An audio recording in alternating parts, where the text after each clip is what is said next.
Believe it or not, this is a park. It may not have the shade trees or acres of grass that we normally associate with a park, but it is a park nonetheless. This is the Johnson Valley Off-Highway Vehicle Park in Southern California's Mojave Desert. 159,000 acres with some of the Mojave's most diverse landscape. Rolling hills, steep mountains, open valleys, dry lake beds, and sand dunes. Off-road vehicles are right at home in this park because Johnson Valley is an area specifically designated for use by off-road vehicles. And do they ever use it? An average of 35 off-road competitions are held in Johnson Valley each year, including the event for which we are gathered today. Hello, everyone. I'm Jerry Garrett, your host for today's Prime Network sports telecast on the Chevy Motorsports Hour.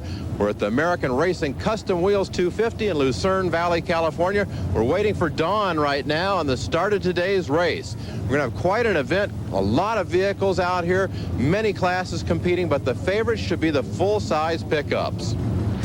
The undisputed leader of that class is Larry Ragland from Phoenix, Arizona. He drives the Nelson & Nelson Chevrolet.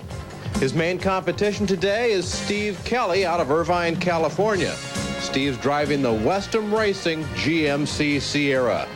Earlier, we asked Ragland about his strategy today. Oh, the strategy, I think, will just be the same as we normally always have, and that'll be just keep the old Chevrolet from tearing it up. I'll probably go out there and run a relatively conservative first lap, and if we need to race on the last lap, the last 100 miles, then I'll start picking up the pace. But till then, I'll be taking it relatively easy. In this race, we will also be spotlighting one of the slower classes competing, the 1600cc buggies. We'll have an in-car camera with Barry Cavanaugh, and Cavanaugh says survival is the strategy in this class. What kind of a race are you looking for today? Just like the other races I've driven, I'll do the best I can, but the finish is the best. You have to try for the finish. It's survival. Okay, well, you're going to be giving us a look with the in-car camera, so have a good day. Okay, I'll do the best I can for you. All right. Joining us on our broadcast today is High Desert Racing Association President Danny Coe. HDRA is sanctioning this race, and Danny designed the course. And tell us a little bit about the Johnson Valley Off-Highway Vehicle course, Danny. Well, the off-highway vehicle area is an area established by BLM some 20 years ago on a compromise between environmentalists and the off-road community. We allow off-road races in this area, but this area is also used for casual use. And what it has done is it's limited the impact to areas around the Los Angeles area. And it's been successful at doing that, hasn't it? Oh, it's been real successful, and it's a great area. It's great riding. We've got a great course out here today. Well, we got some great weather conditions, too. Let's take a look at them right now. And it doesn't get any better than this. Low temperatures, low humidity, clear skies, not a lot of wind, no chance of rain. Danny, tell us a little bit about the course that we're going to be racing on out here. They'll do 205-mile loops. This course has got everything that Johnson Valley OHV area has to offer. Dry lake beds, mountain terrain, you name it, it's got it. This is an ultimate course for racing today. The one thing is it's going to be a sprint race. They'll make one pit stop at the main pits. Even though there's 6 pit areas, they're only going to make that one pit stop, and it's going to be a fast, high-intensity race. Well, the drivers are getting ready now for the green flag in today's American Racing Custom Wheels 250. And we'll be back for that right after this.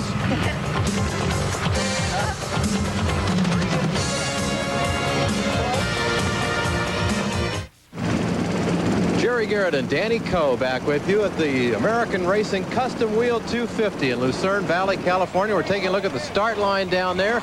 And on the start line, here is Steve Kelly ready to pull up to the green flag and start today's race. And behind him, Larry Ragland.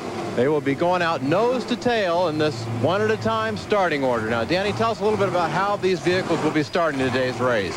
Jerry, these vehicles will be starting one every 45 seconds. The reason we do that is because it's environmentally safe. You want to minimize traffic out into the desert? What we like to do is keep all the environmentalists happy, and we also like to keep the racers happy. So we do that, and it gives them an interval, and they have some actually dust-free time to race. Well, Steve Kelly now ready to get the green flag, and he is on his way in today's American Racing Custom Wheel 250, headed out past the main pit area. Most of the vehicles will be doing their pitting right here, won't they, Danny? Yeah, most of them will be doing it here in the main pit area. This is one of 6 pit areas, but we have controlled pit areas because of the environment and also because that way everybody knows where everybody's pitting at. Well, here's Larry Ragland ready to get the green flag, and he'll be headed out after Steve Kelly here in just a few moments. There he goes, Larry Ragland, underway. I mentioned that there are several pit areas around here. Used to be you could pit anywhere you wanted, but that kind of made a mess in the desert, didn't it? Sure did, Jerry. The way we pit now is we designate pit areas and designate spectator areas, and that way we keep the impact to the certain areas that we're pitting in. With as many vehicle races as they have out here in this Johnson Valley area, you have to be rather sensitive to not tearing the place apart. That's correct. You know, you don't want to just allow everybody to go everywhere and go helter-skelter. We try and run a controlled race, and that's what we do here. Well, here's Larry Ragland. He's running just a few seconds behind Steve Kelly now. On the clock, they're probably about pretty even at the moment because they do race against the clock rather than each other. Although they do like to pass each other, don't they? Oh, yeah. They enjoy passing and they enjoy dicing it out. That's the real thing of off-road racing. When they get up close to each other, then they forget about the clock and they just, it's like they started right side by side. Well, I can tell you right now they forgot about the clock. They've got their foot down and they have no idea what the starting sequence is. Well, back at the start line, later starters going out now. This is Evan Evans, the son of Walker Evans, and he is driving the first vehicle off the line in the sport utility class. Right behind him, there goes Kurt Ledoux, and he is the second vehicle off the line in this class. There's a good 3-vehicle race shaping up between Evans, Kurt Ledoux, and this man, Danny Ashcraft, and the 3 of them are now headed out into the desert. Let's take a look inside now with Danny Ashcraft's BF Goodrich in-car camera, and an interesting contrast here with some of the other vehicles we'll be seeing today, just how rough it is for this vehicle out here, isn't it? Yeah, take a look here. This is what we call our Class 6, our sports utility vehicles. You can see it's going pretty fast, pretty smooth ride, and as you'll see later on today, there's some other vehicles that don't give you that quite smooth ride. Here's Dale White headed out off the start line. He is the first vehicle off the line in the short wheelbase 4-wheel drive class, and right behind him is his main competition. This is Mike Leslie in the Jeep Cherokee. If this is not confusing enough, these 2 vehicles, the vehicle you saw before and this one, are identical, and they switched drivers this year for different classes. Well, here now is a look inside with Larry Ragland's vehicle going out on the course, heading right into the rising sun this morning. They race out here in the early hours of the daytime so they can beat the heat. They got a wonderful day for racing, but it's a little bit brutal on the drivers right now to have to be staring right into the sun, and it can make for a little bit of excitement out here as they go over some of these bumps at times, with sun blindness the major problem at this point. Oh, yeah, and if you look, they're going through some big holes in here, and the wheel travel in Larry Ragland's vehicle is just incredible.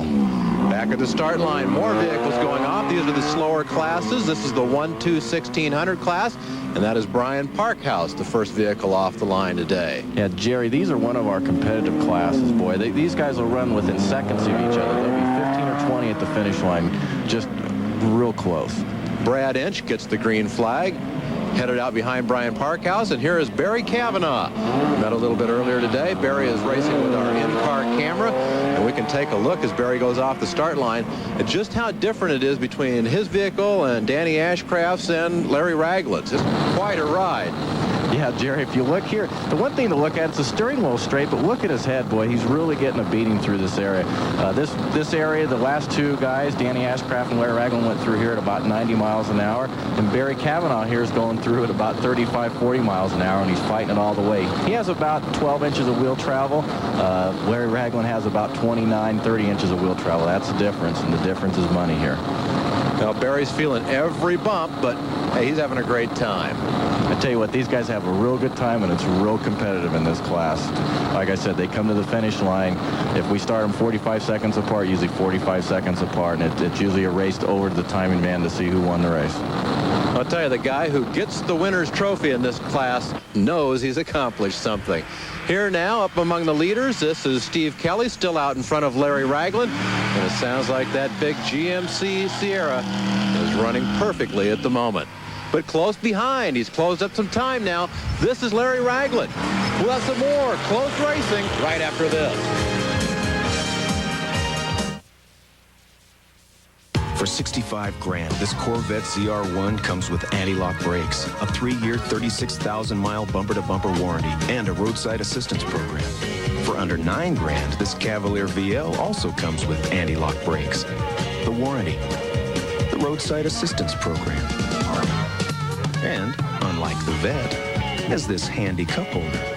Hey, 65 grand for the Vet and no slide-out cup holder? I'd go for the Cavalier. Morning in central Mexico. The familiar tolling of the cathedral bells announces the start of a new day. A day that brings the exciting news. The American has returned. He's returned to buy some of the world's finest citrus fruits for our fantastic Hanson's Natural Soft Drinks. Delicious mandarin lime, mouth-watering grapefruit.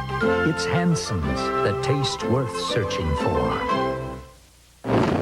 Back at the American Racing Custom Wheel 250, this is Jerry Garrett along with Danny Coe, and we're inside now with Larry Ragland, Chevrolet, going up a very steep hill here and looking right into that morning sun. Yeah, and he's running through the roughest section of the course in here. Just look at the truck bounce up and down. It's amazing through the big rocks and boulders. He's down to 15 miles an hour through this area. Is this kind of like braille driving? Yeah, it's like braille driving, but you try not to run over the rocks in this area. As you see, he just went through some arrows that tell him where to go in this area. Now, the drivers don't get to see the course at all before the race actually happens, do they? No, not at all, Jerry. They get one look at it in a publicity run, which is a controlled speed, but not at race speed, not at all. So all this is a big surprise for him, really. Basically, it's a big surprise, and if you notice, he's doing a real good job through this area. He's going a little slow, but he's taking his time. Well, farther on up the course into the sunshine now, this is Steve Kelly. He's still out in front of Larry Ragland, but Ragland is closing in on him very rapidly. As a matter of fact, here is Ragland right now, just about 8 or 9 seconds behind is all. Yeah, and you can hear him get on the gas through this area. He's moving a little faster than Steve Kelly is at this point. Well, let's take a look now at the leader in the unlimited mini pickup class. This is Rayson Gardner. Yeah, Jerry, he's running a 6-cylinder engine in this class, and as you can see, he's not going as fast as Larry is, but it's still moving pretty good through that area. Well, here's a guy that is moving really well through this area. This is Evan Evans there in the big yellow Chevrolet, and he has just passed Rod Hall and has set his sights now on Rayson Gardner. And he continues to lead the sport utility class, but not by much, because close behind him, Kurt Ledoux running a very quick second. Here is Kurt Ledoux. He's about 20 seconds behind after having started about 45 seconds behind, so he's closing the gap very quickly on him and Evan Evans. And close behind Kurt Ledoux, here's Danny Ashcraft. Yeah, Jerry, you notice how Kurt came through there, and Danny's taking a little bit conservative role in this area, but I think it may pay off for him in the long run. You can go a little bit more conservatively through some of these areas and actually go through them quicker, can't you? That's exactly right. As you notice, Kurt was getting a little sideways and going a lot, what seemed a little bit faster, but maybe not. It seemed like Danny went through that area a little bit quicker. Well, here's Danny Ashcraft passing Rod Hall. Now he's coming up upon Rayson Gardner. Apparently Kurt Ledoux and Evan Evans have already passed these two vehicles, and they're well ahead of them on the course now, and Danny Ashcraft is trying to stay in close contact with the two vehicles in front of him. Now here is Dale White, still the leader in the short wheelbase, full-size four-wheel drive class, driving a Chevrolet built by Don Adams, who is a former champion many times over in this class. And Mike Leslie closing in rapidly now on Dale White, and there could be a pass in that class for the lead very soon. Yeah, Mike was going real fast through that area for the vehicle that he's in. Well, here now is Brian Parkhouse. He's still out front in the 1-2-1600 class, but he has got some close competition from Brad Inch. These guys run within each other's dust all day long through this area. As you can see, we got lucky, and it's not a real dusty day here. Well, very quick through this area. Barry Cavanaugh, he looks like he's putting some pressure on the two vehicles in front of him. Yeah, he's really moving fast. I don't know if that in-car camera has psyched him out a little bit. Got a little bit of adrenaline flowing there. Boy, I tell you what, Jerry, I don't know if I'd want to have breakfast and then go in this race car. Boy, he's really getting a beating in here. But as you can see, the difference between Larry Ragland's vehicle and Barry Cavanaugh's vehicle, just a world of difference. Although this vehicle, believe it or not, runs really good through this area. You know, imagine taking the family cruiser, the station wagon through this area. I don't think so. I think you'd wad it up in a ball in about 100 yards, wouldn't you? Oh, God. You couldn't, you know, Barry's even going 15, 20 miles an hour through this area, and look how much everything's bouncing around. Like I said, I don't know. I'm getting a little sick watching this. Well, you designed the course, so I'm sure that Barry Cavanaugh has some choice thoughts for you right now. Oh, some of these guys, I think they have some choice thoughts for me all the time. One of the things we like to do is to make our courses challenging. Well, you can see the difference now. Here's a comparison.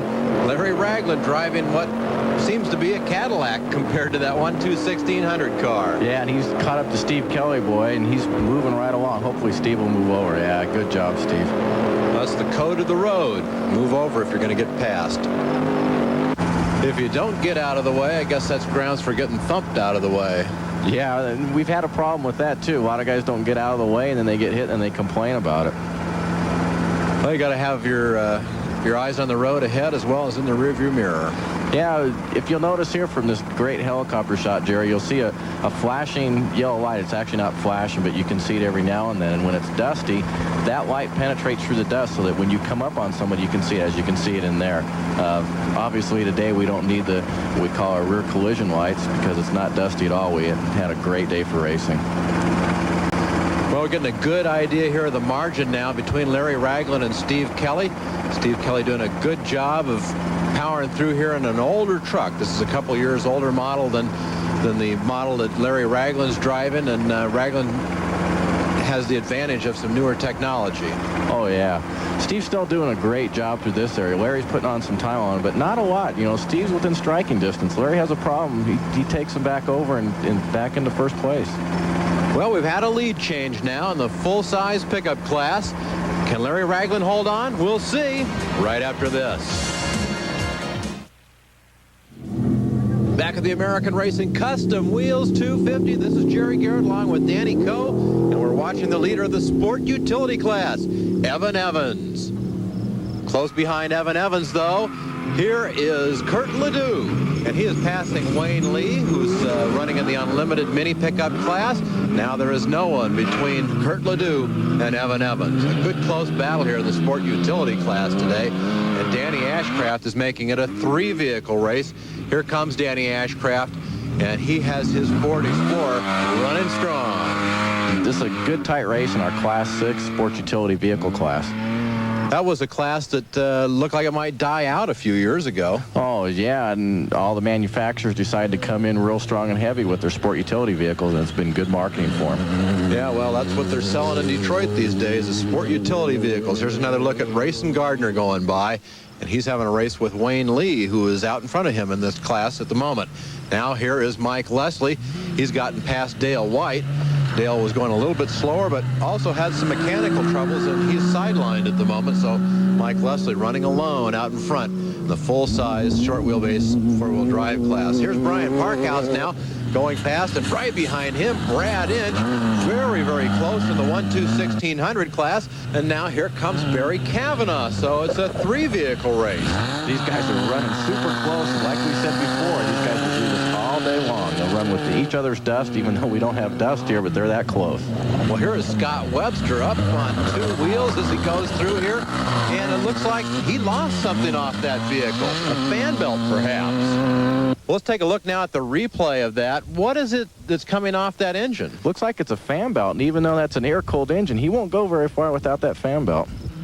Well, more vehicles in the 1.2/1600 battle here. This is John Tanklage. He gets very wide on that corner, gives our photographer a bit of a scare, and he gets passed by Andy Sticks.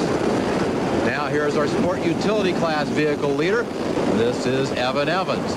We have a moment here we can tell you that Evan is actually a paraplegic, and he drives with motorcycle hand controls. Yeah, one of the nice things about racing is you can test out new ideas that you have in racing conditions, and if you know they work in racing conditions, obviously they'll work for the average person on the street. Well, Evan doing a very good job there with hand controls and staying just out in front of Kurt Ledoux in a very close battle in our sport utility class. These guys are running super fast for this area, upwards of 100 to 110 miles an hour in this area. Well, here's the third vehicle in that race. This is Danny Ashcraft, and he's got his foot to the floor. Yeah, he's running across one of the 3 dry lakes that we have on this race course today. And I guess they can all hit well over 100 miles an hour on these dry lakes. Yeah, and thank God that they're dry. A couple days ago, they weren't. A lot of rain in this area. And that's a problem for Brad Inch, who had just taken over the lead in the 1-2-1600 class. Came down a hill there. I guess it's off camber. He keeps on trying to go there. I can't believe he's hit that big rock and he keeps trying to go. Well, he's got himself high centered, and one of the problems with the 1-2-1600 vehicle that he's got no co-driver, so if he's going to get out of there, he's got to do it himself. There goes Brian Parkhouse back into the lead. Yeah, he's got to have some damage on the front torsion tubes in there. I can't believe he hit a rock that big and not have some damage. But it looks like he's okay. He's getting out. Well, he's trying to fix things here. I know he'd like to get back in it, but like Danny says, he's got to have a major problem there mechanically in the front of that vehicle. Yeah, you just don't hit a big rock like that and send it off into the desert without any problems. He's getting past here again. He's now first to third. Well, Barry Cavanaugh moves up a position, now second. Here is Mike Leslie. He has just gotten going again after stopping to check out something. I thought they might have a flat tire, but turns out they didn't, and now they've got a different problem. This is co-driver Byron Rexwinkle trying to do something there on the passenger side door. He's got some problems in there. I don't know what he's doing. It looks like the door's opening up on him. It looks like he has a problem with that door. Well, some of these vehicles have the door welded shut, but this one actually works like a door, and it doesn't seem like they can get it shut again after getting going, after checking whatever was they thought the problem was. There, yeah, you can see Byron's hand out the door. I guess he's trying to tie wrap the thing. He's trying to do something there. This is real unusual that they'd have this type of problem. The truck's running really good, and they have the door not close on them. Jeez. You know, it's kind of like going down the freeway and your kid opens the door on you. Mike's got to be sitting over there just wanting to yell at him, you know. I don't know. Maybe he's trying to get out. Maybe he doesn't like it in there. Stranger things have happened. Boy, that's unfortunate. Mike's really driving a good race here. Well, he's got to slow down a little bit because I don't think Byron's got his seatbelts fastened up the way they should be. A little farther back now, here's Barry Cavanaugh. He's right behind Mike Leslie, and over there on the far left, that's Brian Parkhouse, who was leading the 1-2-1600 class, and he's apparently gotten lost, and Barry Cavanaugh has taken over the position, and he now leads his class in the American Racing Custom Wheels 250. More after this. President Danny Coe, and we're watching Bob Ritchie go through one of the treacherous little jumps on this course that can be a real gotcha. Yeah, Bob's the first guy on the course through this area. As you see, Gary Himes coming through this area at the same speed, just about. Ooh, he had to have broken something. Boy, you just noticed Bob go through there, and Gary saw it a little too late and slammed on his brakes. I don't know, that right front wheel doesn't look right. Well, we mentioned there's lots of surprises on this course, and here is one of them. We'll take a look at it on the replay. Looks like he might have broken something in the suspension on that right front. Yeah, you can just see all the dirt come over the top. Well, right now, here's Larry Ragland. He's the third vehicle on the course, but on time, he's very close to the lead now because he's moved up through the ranks of the unlimited vehicles that started out in front of him. And you can see the difference how the trucks go through there with all that suspension travel. And that's why at the top of the show, we said that the unlimited pickups had a better chance to win this race overall than the unlimited buggies, and that's an indication why. Right now, here's Steve Holliday going through this area. Ooh, notice the roof comes off. Boy, I know he's trying to get his width back together now. Looks like he's got it back together. His co-driver's wondering what he was doing, though. Well, we mentioned that Steve Kelly is falling behind Larry Ragland, but the two of them are moving up through the unlimited buggies, and they are in the overall picture in this race, close to running 1-2. The buggy that's behind Steve Kelly belongs to Aaron Hawley, and he was out front in the unlimited buggy class until he had some kind of a problem, and it must have been a flat tire or something. Yeah, the spare tire carrier on top is empty, so He's had a flat and had to use that spare tire. Unfortunately, he's got a pit just up the road where he can get a fresh spare. Here comes Ray Kroll. As you see him, you'll see how he takes this little road crossing here. Nice and smooth right across. That's the way you're supposed to do it, but some of the drivers are, I guess, feeling their Cheerios this morning and trying to fly it. I think what it is they come up and they can see across it. They don't think anything's there. They ignore the down arrows and think that there's nothing there. Must be a little bit of an optical illusion. Well, here is the leader in the Baja Bug class. This is Neil Grabowski. You can see that the Baja Bug drivers take about as much punishment as the 1/2/1600 drivers. Yeah, they've got a short wheelbase, and that's why they have the pounding that they do. Whoa! There's 3 ways to go through that hole there. One is to slow down and go nice and smooth. The other way is to hit the backside, and the last way is just to fly it. Dental work is in order for the guys that do that, I guess. Yeah, and something else under your seat, probably a diaper or something, in case you miss. You're going end over end if you miss. Well, into the pits now. Here's Gary Himes, and we saw him earlier have that problem in that ditch, and there's evidently something wrong in the right front suspension of that vehicle. Yeah, they're working on it. He just hit that hole too hard to have nothing happen. Now the crew's calling for tools, so they evidently have some work to do on that right front. That's going to knock him out of the overall picture in this race, and he was very close to the lead on time, if not in the lead on time. Yeah, Jeff Quinn's getting in, and it's tough to get in a vehicle when everybody's working on it. You don't know what's wrong or what's happening. As you see Gary looking at the vehicle. Gary is a stunt driver. He's the exclusive stunt man for Steven Spielberg's movies, and that takes up a lot of his time. And when he gets a chance, he loves to come out here and off-road race, but he doesn't get to race as much as he'd like to. Another look inside now with Larry Ragland, and he is coming into the start-finish line checkpoint. He is completing the first of his 2 laps around this course, and he's got to stop here, get his number written down. There's a traffic light there. When that turns to green, he can go again. He needs to go. I wonder if he's having problems or if... Well, the vehicle turned itself off there, didn't it? Yeah, it sure did. Well, he's moving again now. Sometimes a little scary to get a hot engine running again once it stalls, but he's headed for what we think will be his one and only pit stop today. At least he hopes it will be. Here he is in the Nelson & Nelson Racing pits. You can see just on up ahead there, under that awning, they're still working on Gary Himes' buggy. This should only be Larry's only pit stop of the day. He just takes on 40 gallons of fuel here, and he should be able to make it all the way around. Looks like a routine stop. Well, they're changing the rear tires, putting some new rubber on there just as a precaution. Doesn't seem to be any problem with the front tires. They're not even going to bother to change those. They just make a quick inspection of everything, just see what they've got. Once each crew member does his own job, he lifts his hands up, so that way they know he's not underneath. One crew member with a signboard out there holding Larry until all the work is completed. And I guess right now they're just waiting for the rest of the fuel to go in. That takes longer than anything else on these stops, doesn't it? Yeah, it sure does. To load 40 gallons of fuel, it does take quite a time. Well, you want them to be able to handle fuel safely, though, don't you? Oh, yeah. It's real dangerous if they start dumping gas in from everywhere. That's why we have one guy just dumping the gas. Everybody does their own job. Well, Larry stalled it again. The engine quit. Hope that's not a problem for him. I hope it's not. Well, it doesn't look like it's a problem now. Boy, the foot's to the floor. A little bit different of a ride than the Barry Cavanaugh 1/2/1600 going through here. Yeah, we saw the same comparison on the first lap there with Barry Cavanaugh. This is a Cadillac, although it says Chevrolet on the side. More racing from the Mojave Desert right after this.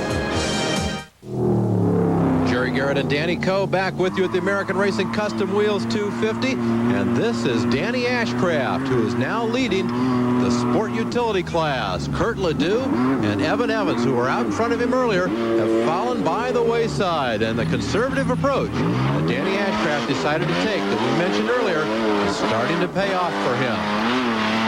And he's also moving up to the overall picture in this race. He's well in the top 10, and he's still having a good battle with Kurt Ledoux. And a matter of fact, here comes Kurt Ledoux passing Frank Turbin as they go through this ditch, and this could get exciting. Whoa, he locks it up there just at the last minute. He's trying to make some time up. He's trying to get up and get by Danny Ashcraft there. Well, he was ahead of him. He had to stop for something. Apparently it wasn't a flat tire because he's still got a spare on that carrier in the back there. Right now, here comes Rayson Gardner. And he is the first vehicle in the unlimited mini pickup class that we've seen come by here. Yeah, he must have got by Wayne Lee somewhere. Well, Wayne's apparently had a problem. Racing gets a little air as he goes through there. In the pit, on up ahead, there's apparently a problem, though, for Steve Kelly. Let's go talk to his team owner, Dave Westham, and see what's wrong. What we've done this race is we're running a rear coil spring that's about 450 pounds per square inch. That's the strength. The springs we have right here are 1,000 pounds per square inch. What's happening is we don't have enough spring rate, so we're bottoming out constantly. So when Steve gets into the rough, he's got to back out of it. What we'd like to do is make a spring change to see what the stronger spring does, but the problem is we're running 6-7 minutes behind Larry Ragland, and we don't want to take the time to make that change. That change would take 30 minutes. So what we'll do is after the race, we'll go up to Sidewinder Road, we'll get these springs in the car and do our testing. Well, 30 minutes on the sidelines is a luxury you don't have in a race this short. Here is Steve Kelly now coming into his pits for what would be his only pit stop of the day. As Dave Weston mentioned, he is only about 5 or 6 minutes behind Larry Ragland at this point. Yeah, to take the 30 minutes here could mean costing them the race. If Larry has a problem, 30 minutes not going to be enough time. Well, in a race like the Baja 1000, it goes on for 24 hours. 30 minutes is almost nothing. But in a 200-mile sprint race, 30 minutes is an eternity. They're just going through some checks, getting it some fuel. Tightening something up on the rear there. I don't think there's anything major wrong with the vehicle. They want to get in and out of here in a minute or less. This guy wants him to get out less than a minute. That's Steve Kelly. He's having a great run in this truck. Dave Weston giving him some instructions, telling him what the margin is between him and Larry Ragland. There's Randy Salmon adding a little bit of oil to the dry sump. Apparently used a little oil, but I don't think there's a major problem there. No, that dry sump holds 20 quarts. Shouldn't be a problem.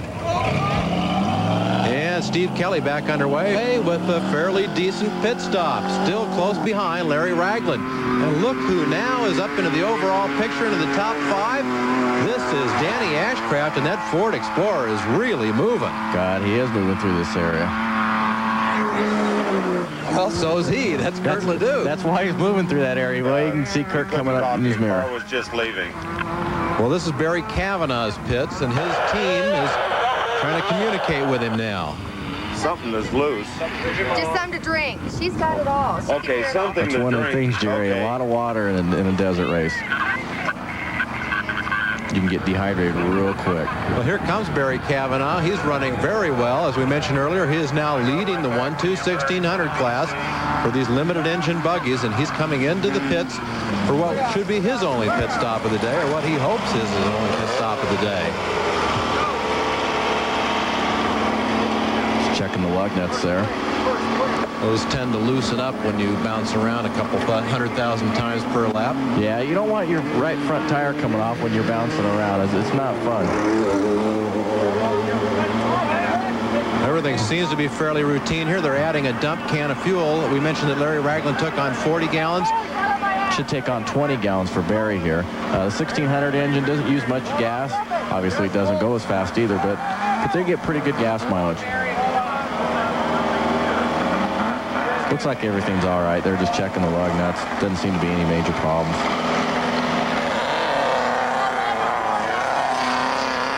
Barry trying to communicate a little bit with his crew there.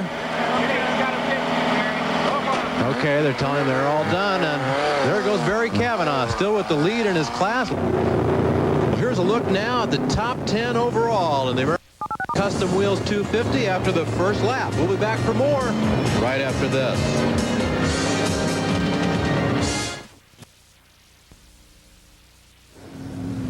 Back at the American Racing Custom Wheels 250, this is Bob Ritchie going past us. I'm Jerry Garrett, along with HDRA President Danny Coe.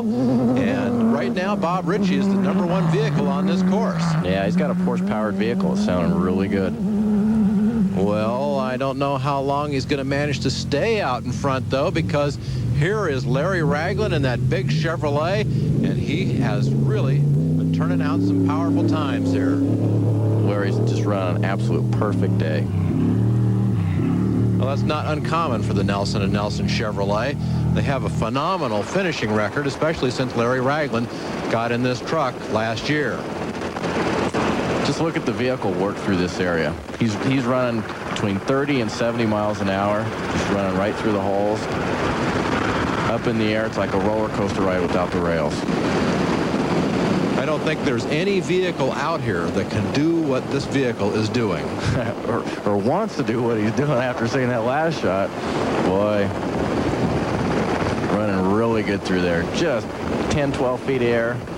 One tiny mistake, though, and you can go end over end in a hurry. But Larry Ragland, one of the best drivers in this sport. Ragland is now the first vehicle on the course as Bob Ritchie has fallen by the wayside with mechanical problems. Larry's just flying through this area, as you saw. You'd think he was trying to catch someone.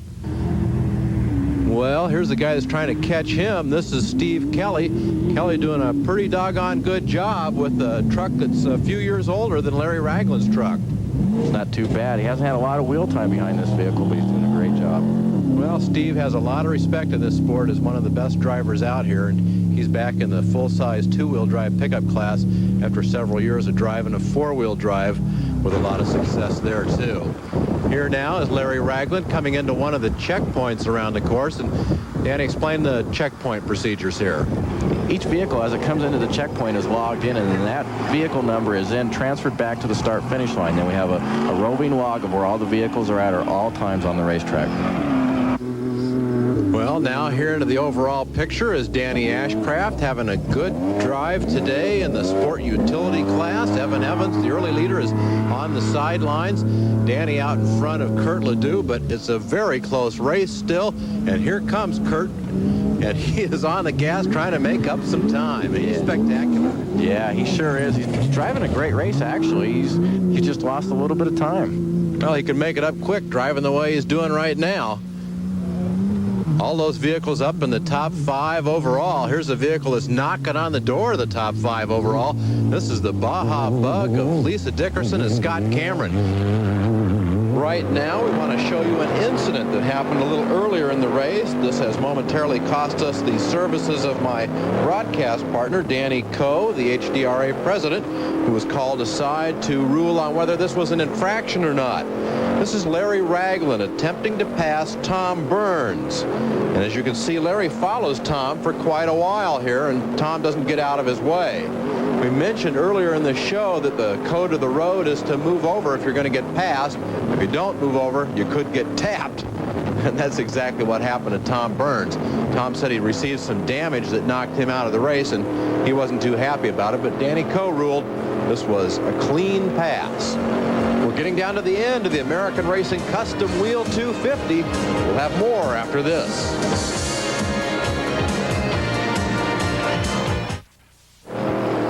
Back at the American Racing Custom Wheels 250, and this is Jerry Garrett along with HDRA President Danny Coe. We're taking a look at Larry Ragland, our overall leader. Just absolutely smoke his way across one of the dry lakes on the course. And Danny, how fast is he going through here? Larry's going about 85, 90 miles an hour through this area, and as you can see, it's not exactly the smoothest area on this race course. 85 miles an hour through here is just absolutely incredible. The suspension's working great. He's having a great day. A lot of our viewers would probably like to know what top speed would be on a vehicle like this. Top speed on a vehicle like this across one of the dry lakes is about 110, 115 miles an hour. It just depends on how they gear it. The buggies, they go a lot slower than that, don't they? Buggies are about 90, 95 miles an hour, and they've got a little less wheel travel. The trucks here, like we said before, 26, 29 inches of wheel travel. Some of the really good buggies have about 20, 22 inches of wheel travel. And, you know, the extra speed and the extra wheel travel just makes a difference. Well, you can see how smooth the ride it is here for Larry Ragland. Look at his hands on the steering wheel. Just absolutely straight. Just pointing in the right direction going. Oh, now here's a problem we didn't want to see.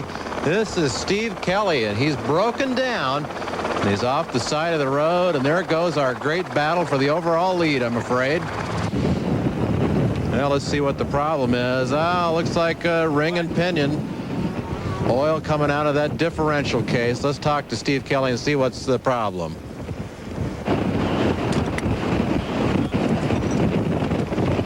Well, Steve, any way of salvaging things here? Yeah, we're gonna get it fixed. We're gonna either put a ring and pinion or a whole new rear end in it. It's a race. Had a good race going. Not bad, not bad for, you know, it's a brand new rear end and we had no test time on it. The first time I ever got in the truck was this morning when we started, so we're happy enough with it. You were running that second overall, I guess, when it happened. Is that right? Yeah. Yeah, that's great. But we'll be there at Parker. Too bad.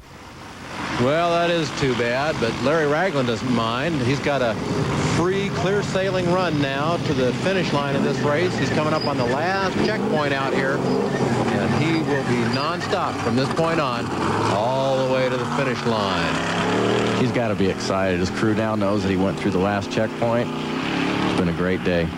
Now you can see that yellow light on the back trying to help people out for safe overtaking, but I don't think there's going to be any overtaking of Larry Ragland today. There goes third overall, first in the sport utility class, Danny Ashcraft, and right behind him, still, Kurt Ledoux cannot make up that time that he lost earlier. A very close race in the sport utility class. And fifth overall, Lisa Dickerson and Scott Cameron. What an outing for a Baja Bug. They're running a great race. Well, this guy is running the greatest race of all. This is Larry Ragland coming in now to the finish line. And boy, he's still on the gas. He sure is. I wonder if he knows that Steve has broke down. Well, he's not taking any chances. I think Larry knows one speed, and that's full speed ahead. Checkered flag. Well, now the waiting begins because the clock is going to decide whether anybody can catch Larry Ragland in this race. We'll have more from the American Racing Custom Wheel 250 right after this.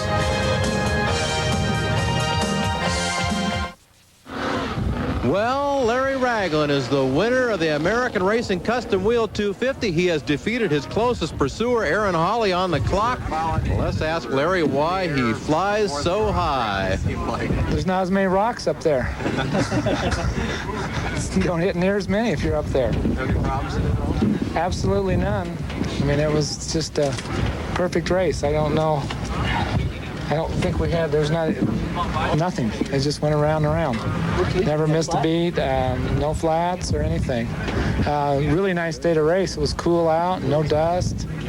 The cars that we caught just moved over real easy because they could see us coming, and wasn't any trouble. Anyway, Chevrolet and BF Goodrich did real well. Well, Larry a little less excited than he drives, but here's the third place vehicle overall, and he's got to be excited. This is Danny Ashcraft. He's won the sport utility class. In the process, he's held off a charge by Kurt Ledoux, who was virtually on his rear bumper the entire second half of this race, and a great accomplishment for a sport utility vehicle to finish third overall. And here is a very frustrated Kurt Ledoux. He's fourth overall, but the big thing to him is he's second in his class, and that doesn't sit well with him at all. Good race, though. Well, let's take a moment now and take a look at our top 10 overall in the American Racing Custom Wheel 250. Ragland, Hawley, Ashcraft, Ledoux, and Class 10 winner J.D. Ward. Second five, Danny? Lisa Dickerson, Neil Grabowski, Danny Porter, Scott Webster, and Bob Ritchie. Well, to see that Danny Porter is up in there means that our in-car camera vehicle with Barry Cavanaugh did not win this race. So evidently, Barry had some problems that kept him from winning out there. Now let's take a look at all the class winners in today's race. Congratulations to all of them. It was a great race and a great outing in the Johnson Valley Off-Highway Vehicle Park. Well, before we go today, Danny Coe, I'd like to get your thoughts on today's race. We saw a great performance by Larry Ragland and his Chevrolet. We saw a real good performance. Incredible to get the truck 10, 12 feet in the air, come down and just keep going and do that all day long. 200 miles of pounding, but the truck just seemed to run effortless. Well, when you have that kind of performance, it's real tough and real demoralizing on the competition. We want to thank you today for joining us on the Prime Network for our Chevy Motorsports Hour telecast from the American Racing Custom Wheels 250. For Danny Coe, I'm Jerry Garrett. Thanks for joining us.